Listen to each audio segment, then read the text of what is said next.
हम 8 दिन के लिए मदीना मनव्वरा में आए हुए हैं, लेकिन यहाँ पाकिस्तानी जो हज का महकमा है उनका इतना नाक़िस इंतज़ाम है कि लोग लाइनों में लगे हुए हैं। ना ही लिफ्ट में कोई जगह मिलती है, 2-2 घंटे लिफ्ट के लिए ऊपर आने के लिए इंतज़ार करना पड़ता है।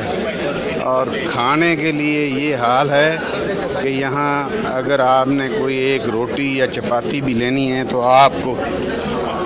आपको यहाँ पे लाइनों में लगना पड़ेगा।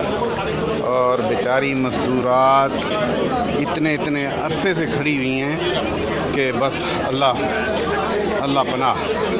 तो इनके ख़िलाफ़ कोई मुनासिब कार्रवाई की जाए।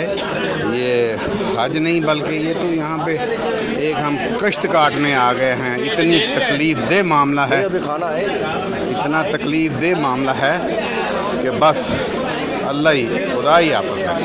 अल्लाह पाक वज़ारत हज को हिदायत दे। कोई पुरसाने हाल नहीं है, कोई बात सुनने वाला नहीं है। लोग लाइनों में लगे हुए ख़राब हो रहे हैं।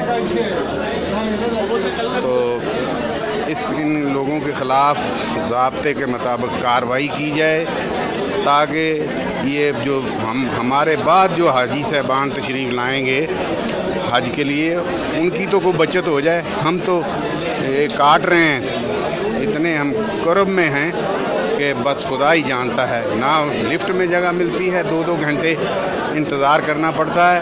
और खाने का हाल ये है कि बेचारी औरतें सामने देखें, आपको नज़र आ रहा होगा कि लाइनों में लगी हुई हैं। इतना लोगों को ख़राब किया जा रहा है। हमने खर्चा किया है, दूसरा ये कि हम दलीलो ख्वार हो रहे हैं। इनके ख़िलाफ़ कार्रवाई की जाए, इस्तदा है। अस्सलाम वालेकुम।